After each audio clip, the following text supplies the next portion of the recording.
drawings. I just make a sketch of where I think the golf course is going to run, and then try to build it as we go along. And it's a little unusual. A lot of my fine competitors, they make topo drawings, and they have somebody come in and they build the golf course from the drawing. But in the way I do it, I kind of, you know, you have generally a pretty good idea which way the routing is going to go, and then, but when you clear the trees and then you see what's in the foreground, or the experience you see, and maybe you can adjust the green 50 feet to the left or 50 feet to the right, or you cut something down that makes the views so much greater, and you're constantly looking at it.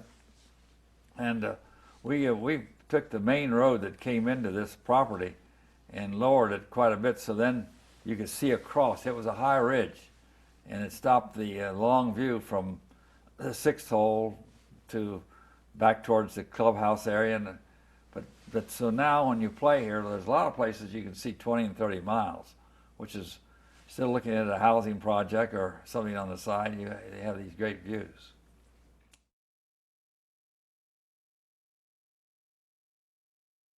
In all due respect to other golf courses, usually it's a swamp or landfill or something, but this site here, this is without a doubt unbelievable site compared to anything I've ever worked on, any place. Any place in the United States, I have never had anything remotely like this. The ocean course at Kiel, where they had the Ryder Cup and they're going to have the PGA Championship, it was all manufactured, but it was along the Atlantic Ocean, which made it pretty nice, but it was totally manufactured. Here we had such change of elevation from start to finish, but all we had to do is just keep fighting it to make it soften that elevation change so somebody could walk this golf course. We have the size. We've got a lot of, they're under 5,000 square feet, some are quite a bit bigger, but they vary. And when you get a bigger green, you can put in more contour, more undulation. But on the other hand, we have this A1, A4 out here, which is one of the newer type grasses, and you can get the stimp meter right up at 10 or 11 pretty easily. And so you got to maintain those contours so to fit the speed of that green. And I don't think there's any green out here where the ball, once it's on the green, it'll roll off because of the contour or things like that. And another thing you do when you have these newer greens, like the old greens that used to have a lot of slope from back to front, the ball would roll pretty much the same.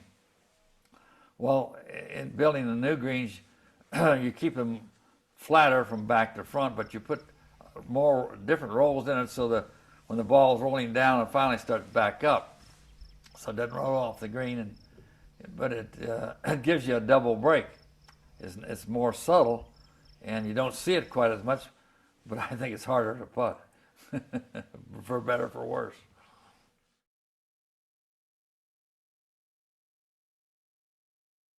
I think in the summertime, if there's any wind coming out of Kansas, it's going to hit right on top of this hill.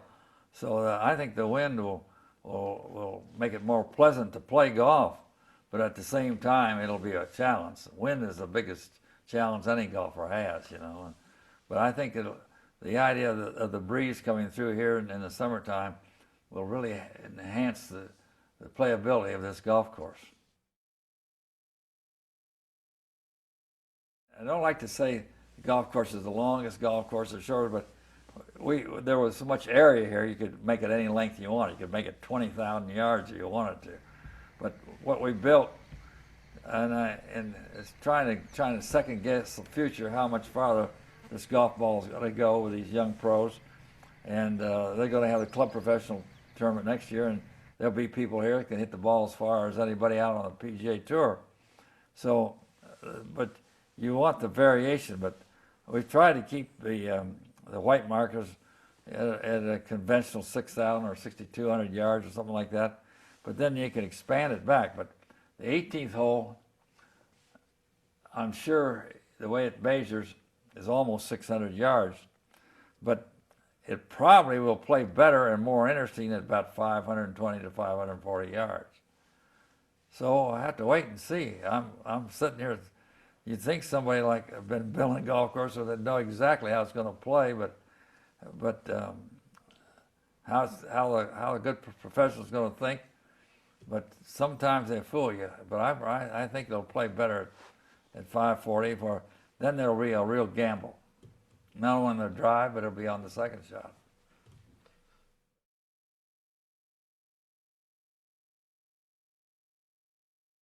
When you build a golf course, see how I say this without getting into too much trouble.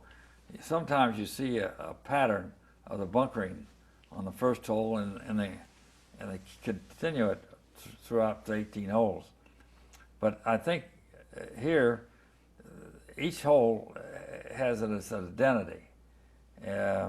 Probably the hole you'll remember, if you birdie that hole, you'll remember that probably better than any other hole.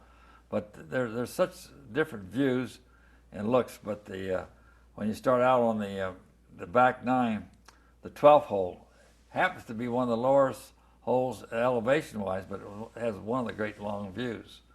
So you remember that, I would think. And I think that there'd be, in the golfer's eyes, the hole they always remember, the one they have their best score on. I don't care what hole it is, but it really does. But there's such change of elevation, like the first hole must drop down 80 or 90 feet, and then levels out for a while, and it all changes around. But the ravines around the side of the golf course are dramatic. They all drop. Some of them drop 100 feet, which is quite a bit. So you don't want to get too far off base, or you're down the hill for a long ways. But I think we have a variety of contours on the greens. Some of the greens are pretty small, some are medium, some are large. So you got I think, a good mixture of that.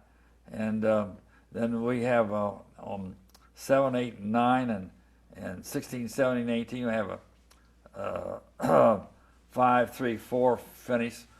When you can change the par on the last 3 holes, that gives it an identity.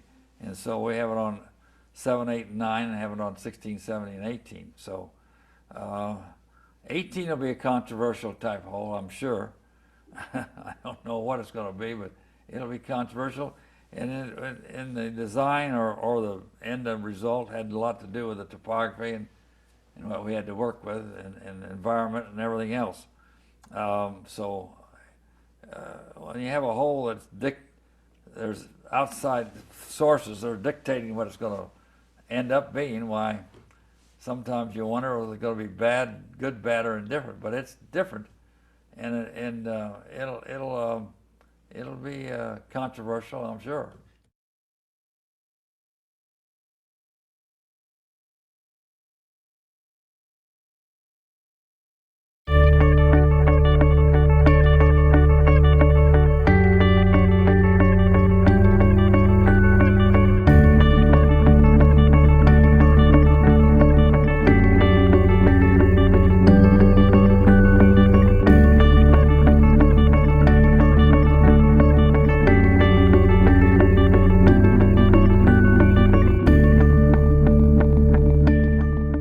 I remember telling Mr. Ferguson I didn't think I could build a golf course up here, but it was a great site here, and it's of course one of the highest points in Indiana, and but it had a lot of roll and up and down. And I was trying to figure out how you could make it walk, so somebody could walk this golf course, and we had to do a lot of pushing and shoving to make it walkable.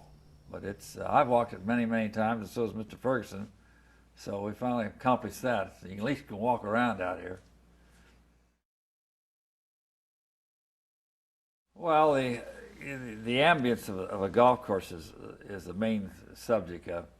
You take Pebble Beach, the 18th hole is a fine par 5, but you took the Pacific Ocean away, it'd be just another par 5. But so the ambience of this whole property up here, when you walk around the golf course and you you can see for 20 and 30 miles, and in the rolling hills of southern Indiana.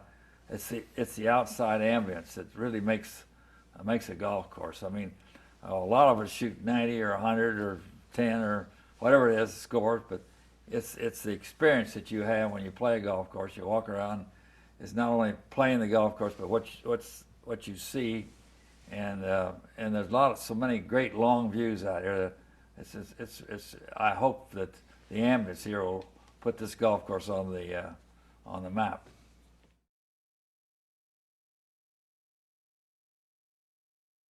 Alice goes around and looks at the golf course. She's had such great experience. She's played way back with Sam Snead and Nelson and Babe Harris and all the great players, and Louise Suggs and many of the girls that she's even playing golf on the tour today. But she's played with a lot of great players, and she's certainly played great herself over many, many years. But on Tuesday, she goes out and plays with three of the ladies from the country club. They can't break 120 or 30, so she's constantly thinking about how that person is going to play the golf course. So she gets her input in from that point of view. Not very many people have had the experience of playing from Byron Nelson to the three ladies on Tuesday at their club. So nobody's had that experience.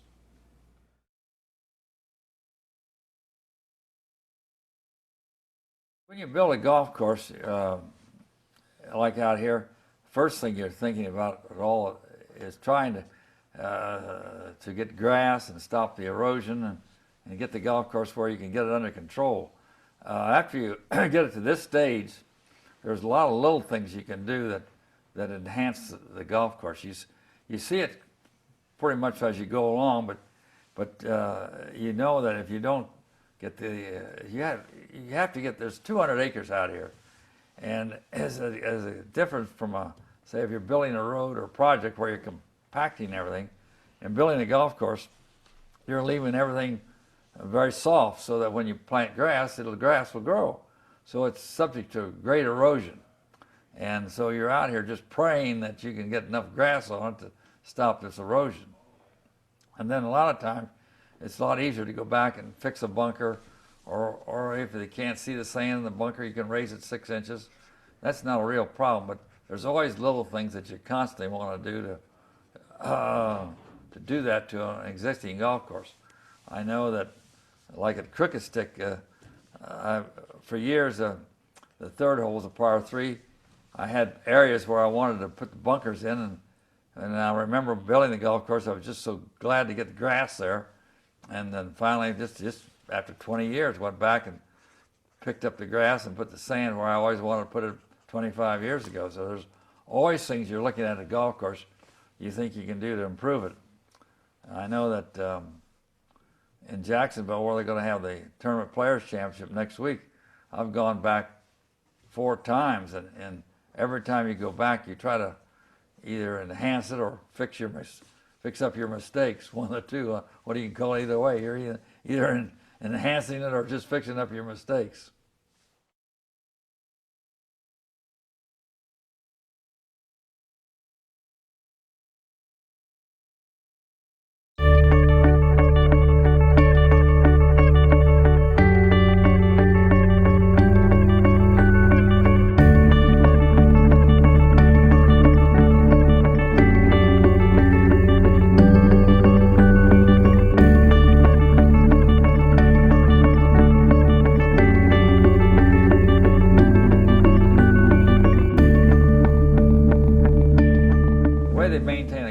Today as compared even 10 years ago, or much less 20 years ago. I saw in a magazine not too recently that the stimp meter of the U.S. Open golf course 20 years ago was around 7 or 8, and now it's gone up to 12. So when Donald Ross was making golf courses, if they had a stimp meter reading, it'd probably be 5 or 6. So you have to. Everybody wants fast greens now, so you have to contour your greens to accept that type of a cut. They used to cut a green as at 1/4 of an inch, and now they're way down to tenths. And constantly the new grasses are much thicker, and they're almost like putting on linoleum, so you got to contour the greens to accept that type of the new grasses. And the fairway grasses are the same way; they're cut much shorter. But here, there's a relatively new grass, of fescue grass. They're always making hybrids. These plant pathologists are always changing the grasses. They're always coming with something new, and one they call a turf type fescue. So the turf type fescue can be cut pretty short. So what I did out here was the first time I've ever done it. They kept the fairways pretty narrow. Normally I make fairways wide, and then when they have a golf tournament, they come in and they change the fairway and they rig it up and they pick up and put sod down, and they're always trying to bring it in. But here I kept the fairways pretty narrow and have it surrounded by turf type fescue. But the idea then that this fescue could be cut short enough that the Joe Q public can play out of it pretty easily. And then I'm hoping, probably everybody will be wondering if this will work out or not, but I'm the fescue should be easier to maintain than bent grass that we have on the fairways. And out here we made the irrigation system so that it covers the fairway at all, and then the fescue grass, the irrigation is separate. So you should be able to control it. And hopefully that'll help out in the maintenance in the long run.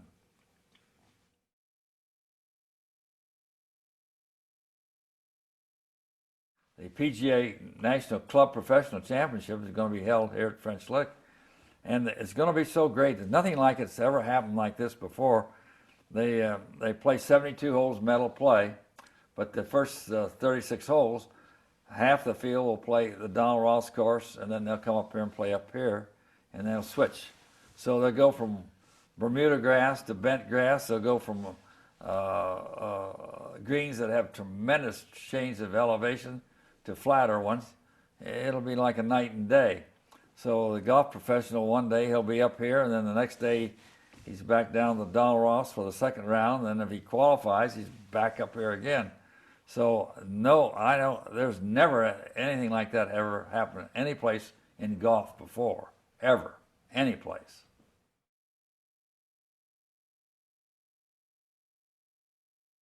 These young professionals are so good nowadays, and no matter what the length you have or anything, if the weather's right and everything, they're gonna shoot good scores. And I think hopefully that when they come here, that they leave the golf course the same as when the rest of the patrons up here are playing. They don't try to gimmick it up. They don't try to let the rough go real high or anything like that. Just let them play, and they'll shoot good scores. And like at Harbortown last week, Brian Gay shot 20 under. The next score was 10. So here are all the great players in the world, are Davis Love and Ernie Els and everybody else out there, 4 and 5 under, and one man is 20. You know, I've always felt